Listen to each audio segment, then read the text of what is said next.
What up, it's Ty 1822 back with another AEW Dynamite review. Coming off of last week's show, which was a very strong one when Swerve defeated Kenny Omega and then turned heel. I wonder how will AEW follow up on that recent episode and that main event. Oh my God, cannot wait to talk about that right there. If you want to know how I feel overall about the show, please stay to end review for my final overall thoughts on Dynamite. So we kicked things off with Jon Moxley versus El Clone, and this was a very entertaining match. Jon Moxley put on some of the best matches of his career in a AEW ring. I tweeted on Twitter, El Clone, he been impressing me. I believe he should be part of a TNT title program down the line. He definitely worthy of it. Jon Moxley get the victory. We all know about Jon Moxley. He's going to face Nakeshka at Revolution, and that's where I see him dropping the title. But who would have thought that Jon Moxley would have turned into John Cena 2.0 in AEW with his own version of the U.S. Open Challenge with the Continental Championship. So Swerve comes out, and it's hard to really boo Swerve because Swerve when he moves over X in AEW. So he did get some boos here and there, but he also got some cheers. His promo was a bit shaky. Sometimes Swerve can slur his words during his live promos. He's much better as a backstage talker, but when he really got to his point, it was a good promo. And I did get kicked out the fans saying, "You're a piece of shit." He said, "Your mama, boy." And Swerve,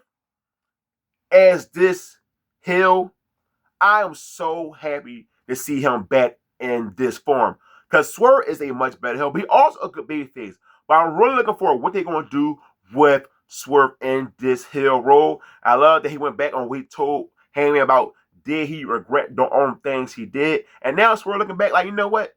It was a reason why I did that. That's why Swerve had to do what he had to do against Kenny Omega to finally get back to being that guy who wants to be the AEW World Champion once again. And I love the fact that he went back to Kenny Omega saying Brody King is the most dangerous man in AEW. So he had to show Kenny Omega why it Swerve the most dangerous man in AEW and not Brody King. And then the camera swung to Brody King, and it's looking like Brody King, Swerve program, sign me the hell up. So we have Orange Cassidy versus Gabe Kidd. This was a decent match, but man, I'm already missing Orange Cassidy with Tony Storm. But that was going to be a short shelf life because I really enjoyed them as tandem.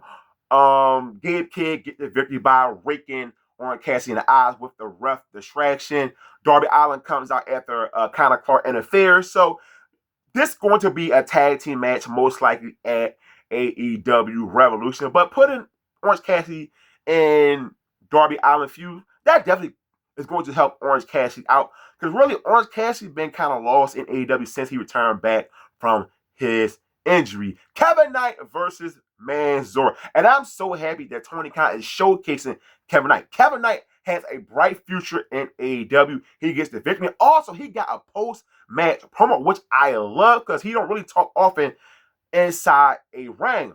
He brought up the fact about, Hangman got his match against MJF, and he would love to get the first opportunity if Hangman defeats MJF for the World Heavyweight Championship. Tony Khan, please somebody push this guy to the moon.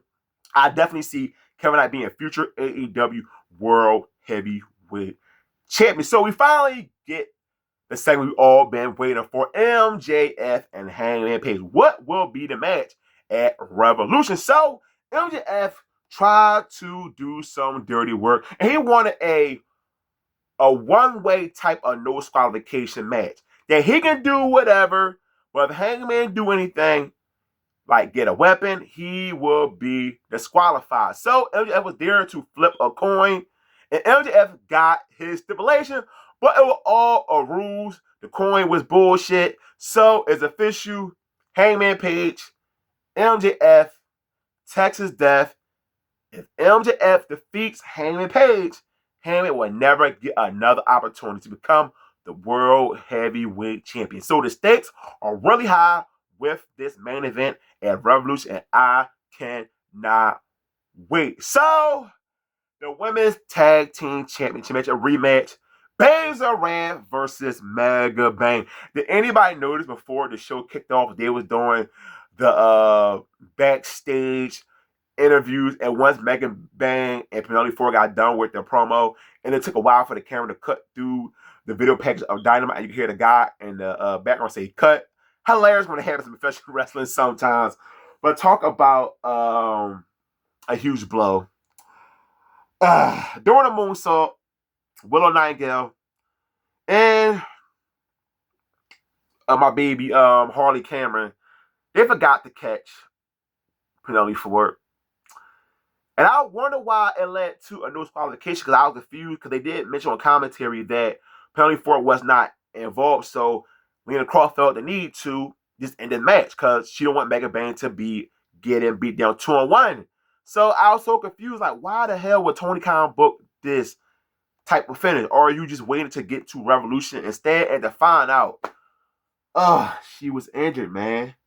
Man, so I found her like 15, 20 minutes ago before I got on here. I love Penelope Ford. She been really working well with Mega Bang, but god damn, man, it's always something. It's not her fault. Shit happens in wrestling. I just wish they caught her ass. But thank God for AEW that at the right time they put Lena Cross with Mega Bang. So if Penelope Ford out for a long time, once again, most likely it's a leg injury. Hopefully it's not too damn serious. If she's going to miss Revolution, then you have Lena Cross with Mega Bang in a rematch at Revolution. So get healthy, Penelope Ford.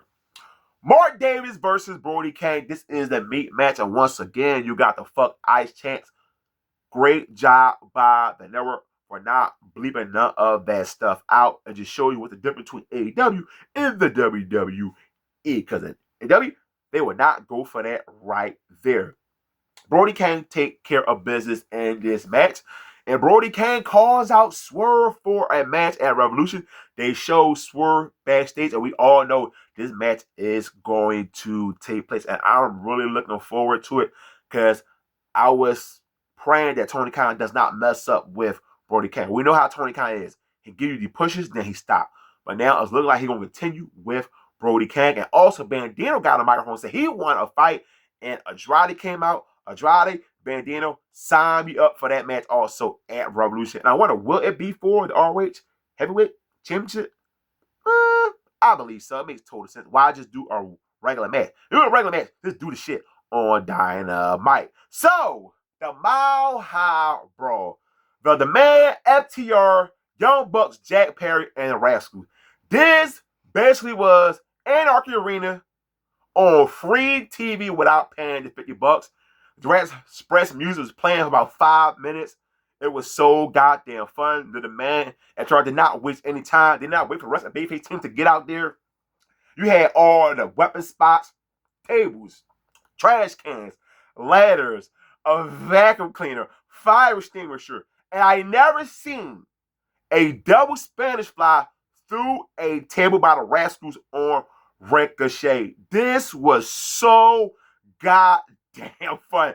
And when I heard this gimmick, I did not expect it to be basically, like I said, Anarchy Arena on free TV. And these one of these matches where they can say, hey, if you want to see something different, watch AEW. The crowd ate this up. This was just so goddamn fun, man. Oh my God. This is one of the reasons why AEW built on a roll so far in 2026. Getting a match like this that really should have been on pay-per-view, but you got it on a Dynamite. If you so who did not watch Dynamite, this the match to watch, match of the night. The babyface team get the victory. Not good ass last episode, but that's just totally fine. I really enjoyed the episode of AEW Dynamite as we continue to build up the rest of the next couple weeks of program till we get to AEW Revolution. So if you watch AEW Dynamite like me, give me your thoughts on the show. Negative, positive, I'll respond in the comment section per usual. Hit the like button on this video as always. Don't forget, hit the subscribe button. I'm out. Peace.